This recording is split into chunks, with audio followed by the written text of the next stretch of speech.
have had the board of directors in its new composition, and the board of directors elected its chairman, Viktor Zubkov, and Alexey Miller as his deputy.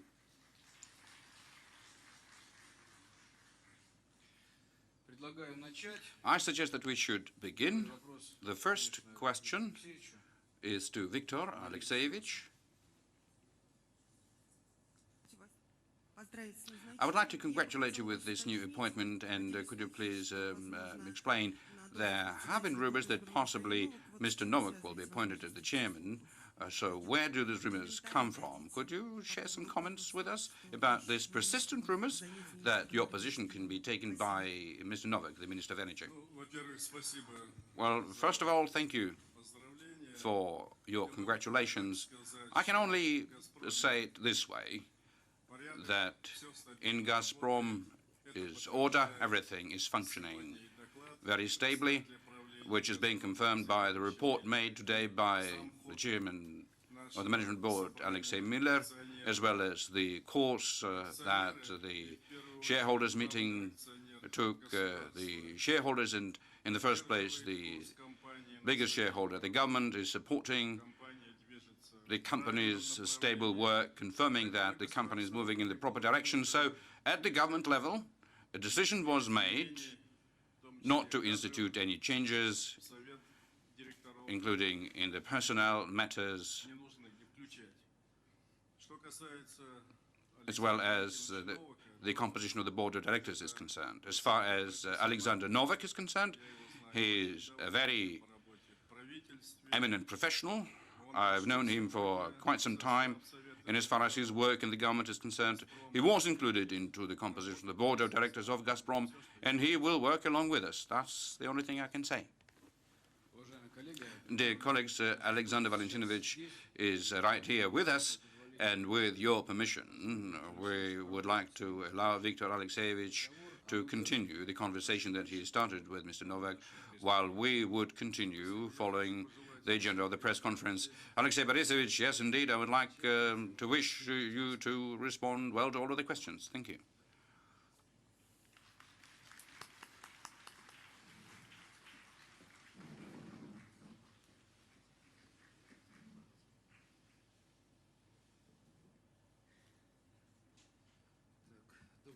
Well then, good afternoon. Yes, please, your questions now. Mr. Serov, please. Alexey Borisovich, my question is about the Nord Stream. You mentioned it in St. Petersburg, and today you also said that all of the new capacities, all of the 55 billion cubic meters of gas will be dedicated to the new contracts. Now, based on the practice that the contracts are being entered into before the construction stage, does this mean that Gazprom within the next year or two will conclude new contracts for 55 billion cubic meters of gas? Is there an understanding already to which countries, which markets this gas will be sold? And will there be new long-term contracts for the supply of gas to the United Kingdom? Thank you very much.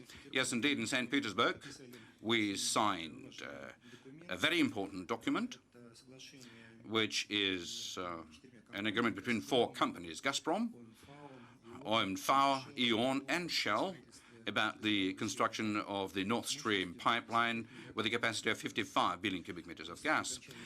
The period of completion of this construction is the end of 2019, and here we're talking about the new supplies of the Russian gas to the European market. And here I would like to draw your attention to the fact that the pre-investment and pre-project work under this initiative has been going on during the past few years, and the decision to research the possibility of increasing the capacity of the Nord Stream 1 was begun following the decision of the Nord Stream AG company in November 2011. And in the course of all this time, the so-called small office of Nord Stream has been working over the respective documents of the technical and economic nature, which have been completed by now.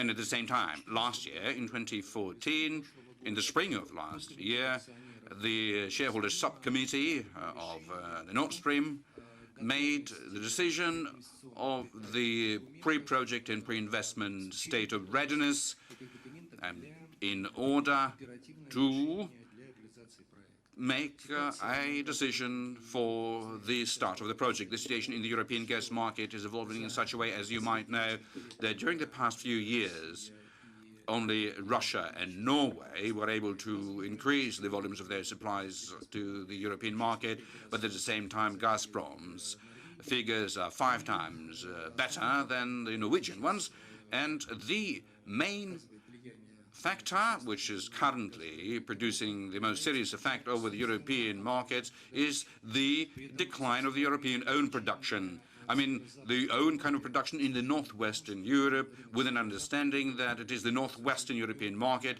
is a very intensive one and the largest scale kind of a market for the supplies of our gas. So along the third and the fourth line, we're going to deliver 55 billion cubic meters of the new Russian gas.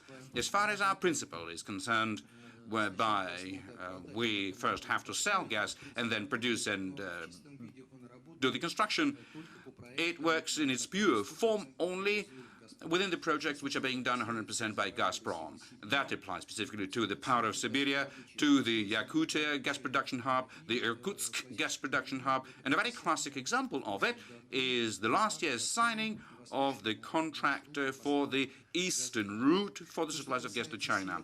As far as the Nord Stream 1 is concerned, you are very well aware of the way work proceeded along this project. The last contract for the supplies of gas along the Nord Stream 1 was signed even after the second line was commissioned into operation. And decision to execute this project was not the decision of Gazprom only. It was a joint decision together with our European partners, and one should understand that the decision to supply new volumes of our gas is the kind of decision which was made together with the European major players. This is their position, this is their vision.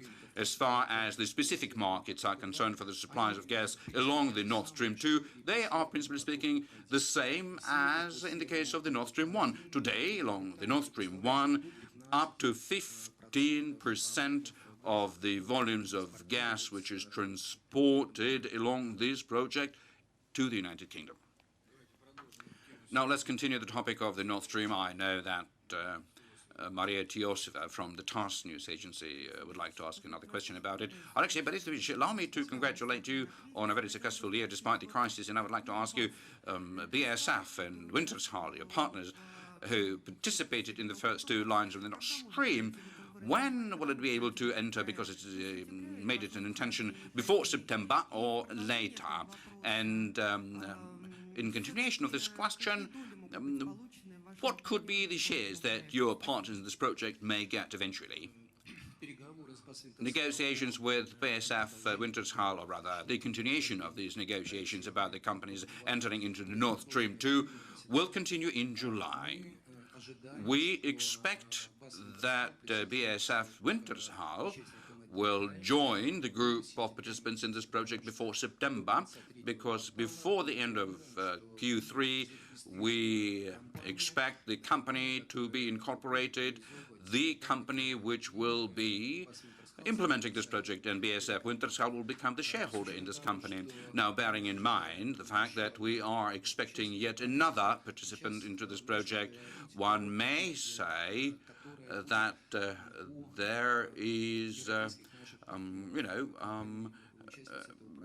there will be a bit of a range in between 9 to 15%, maybe 15.5% in terms of what our European partners in the project may have, with an understanding that Gazprom will have 51% of a stake in this project.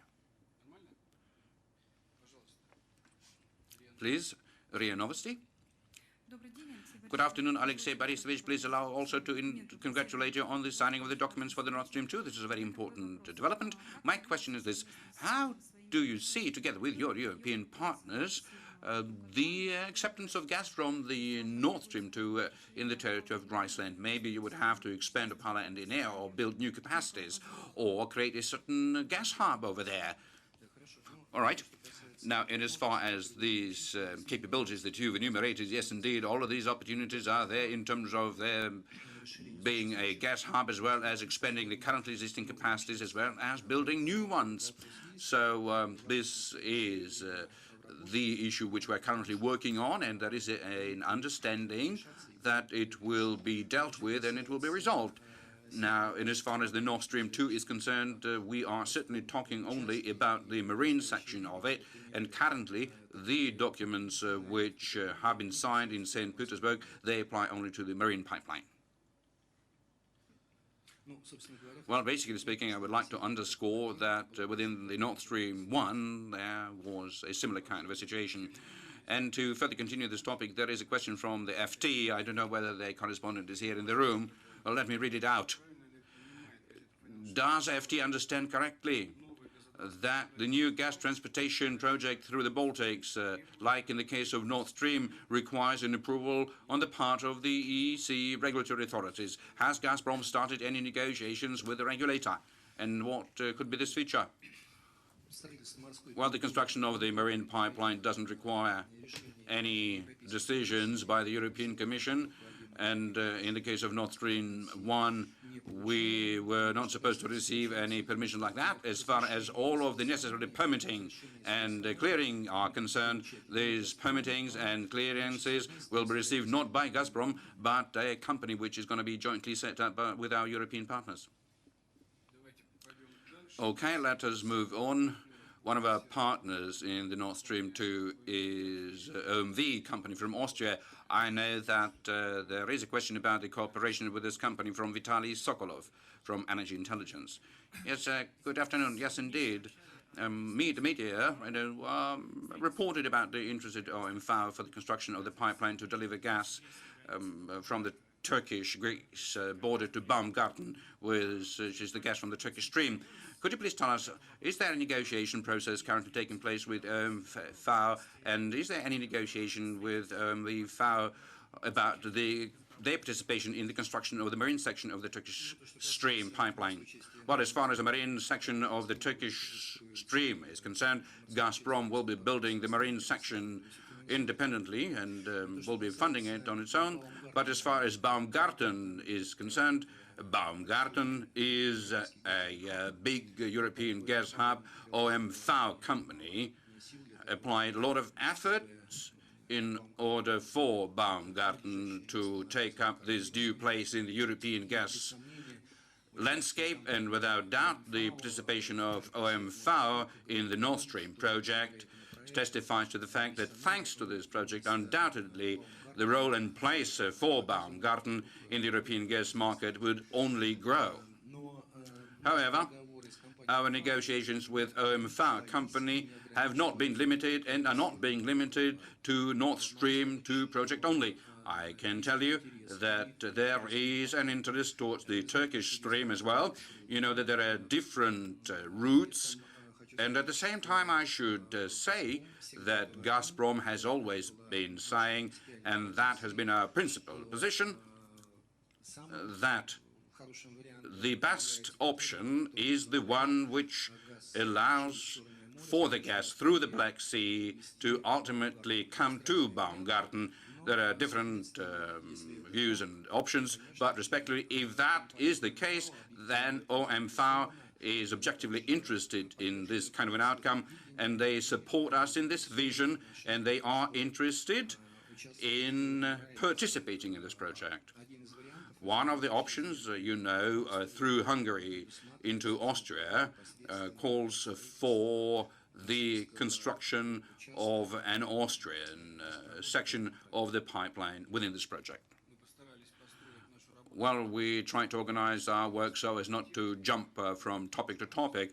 That is why I will be allowing several correspondents to ask questions several times. Sofia, and let me also start with the congratulations, maybe because I think it's possible to endlessly congratulate you. Recently, Turkey issued a permit for the surveying work as part of the Turkish Stream project. When do you expect them to allow you to start laying down the marine part, in the Turkish waters? Well, in as far as the surveying work is concerned, in the Turkish section of the project, In the beginning of this week, we received the notes from the Turkish Foreign Affairs Ministry, and respectively, we are currently preparing ourselves in order to start the surveying in the Turkish economic area. So certainly, speaking about any permits for the construction within this particular part, it can only be received once the surveying is finished. And here we're talking about the section from the mark of 660 kilometers all the way to the Turkish shore. Yes, please, Maria. Alexei Borisovich, could you please tell us the extension of the Turkish stream through the European territory, can it correspond to the TANAP project? Can there be any integration?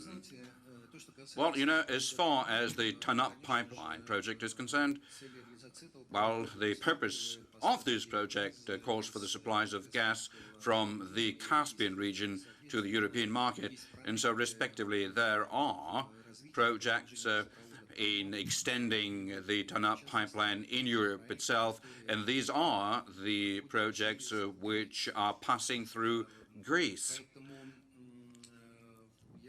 That is why